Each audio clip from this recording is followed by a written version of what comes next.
Hello class 10th, let's continue exercise 4.3। इसका question number 3 देखो। इसमें हमें ना मैंगो ग्रोव के बारे में बात करनी है, जिसकी लेंथ और ब्रेथ उसने बताया है। उसने कहा है जितनी उसकी लेंथ है ना, ब्रेथ जो होगी, जितनी उसकी ब्रेथ है लेंथ उसकी डबल होगी। अगर हम ब्रेथ को L मान के चलते हैं तो लेंथ उसकी डबल यानी कि 2L के इक्वल हो जाएगी। हमें गिवन है उसका एरिया। एरिया क्या होता है? L into B, length into breadth. जो एरिया है इसने गिवन है ना, वो इसने गिवन है 400 मीटर स्क्वायर। ठीक है, अब L यानी कि लेंथ, लेंथ क्या है? 2L के इक्वल इंटू ब्रेथ, ब्रेथ क्या है? L के इक्वल, इक्वल टू 400, 4 नहीं 800 गिवन है, 800। ठीक है, अभी क्या हो जाएगा? 2L into L, L square equal to 800। L square की वैल्यू 800 बाय 2 ये मल्टीप्लाई उधर जाके डिवाइड हो जाएगा। 2 4 जा 8 एंड 0 0।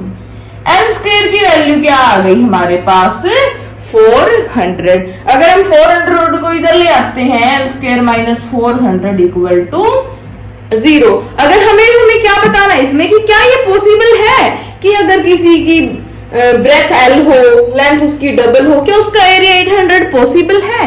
पॉसिबल बताना है। इसका मतलब हमें ना D चेक करना है। ठीक है, D चेक करना है। इसका मतलब अगर D की वैल्यू रियल आ जाए, इसका मतलब ये एग्जिस्ट करेगा। अगर D की वैल्यू रियल ना आए तो एग्जिस्ट नहीं करेगा। रियल केस में होता है D की वैल्यू 0 और D की वैल्यू 0 से ग्रेटर। हम चेक करेंगे D की वैल्यू को।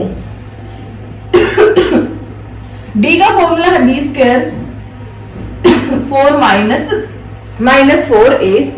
अब हमने पढ़ा था कि जो L स्क्वायर का कोफिशिएंट होगा ना, उसके जो मल्टीप्लाई में होगा वो तो होगा A की वैल्यू क्या आएगी? 1। और जो L, देखो x स्क्वायर का, x का कोफिशिएंट चेक करते थे, ये L स्क्वायर का कोफिशिएंट, L का कोफिशिएंट है यहाँ पे कोई? L वाली टर्म है? नहीं है। L वाली टर्म नहीं है तो B की वैल्यू क्या हो जाएगी? 0। और जो कांस्टेंट नंबर होता है C माइनस 400, वो क्या होता है? C होता है। अब ये A, B और C की वैल्यू पुट करेंगे। A की वैल्यू, B की वैल्यू क्या है? 0, तो 0 का स्क्वायर माइनस 4। A की वैल्यू 1, C की वैल्यू माइनस के 400। माइनस माइनस प्लस, 4 4 जा 16, 1600। D की वैल्यू क्या आई? 1600। D की वैल्यू क्या है? 0 से ग्रेटर है, 0 से बड़ी है, तो रियल होंगे रूट रियल होने का मतलब ये है कि ये एग्जिस्ट करेगा, सॉल्यूशन एग्जिस्ट करेगा। इसने क्वेश्चन में हमें बोला है अगर सॉल्यूशन एग्जिस्ट करेगा तो सॉल्यूशन निकाल लो। अब वापस से 400 को उधर ले जाएंगे। 400 किसका स्क्वायर होता है? 4 किसका स्क्वायर होता है? 2 का, और 2 0 है तो 1 0। 20 का स्क्वायर क्या होता है? 400। स्क्वायर से स्क्वायर कैंसिल, L की वैल्यू क्या आ गई हमारे पास? 20 आ गई है L की वैल्यू। मतलब कि उसकी ब्रेथ क्या होगी? 20 मीटर, और उसकी ब्रेथ क्या होगी?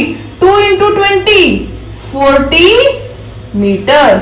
ठीक है, ये था हमारा क्वेश्चन। पहले हमने चेक किया कि D की वैल्यू कैसी आ रही है, बस मतलब नेगेटिव नहीं आनी चाहिए D की वैल्यू, तो सॉल्यूशन एग्जिस्ट करेगा और सॉल्यूशन होगा, L की वैल्यू क्या होगी? 20 होगी। ठीक है, तो ये था क्वेश्चन। नेक्स्ट क्वेश्चन करेंगे नेक्स्ट लेक्चर में। कोई डाउट हो तो पूछ लेना भाई।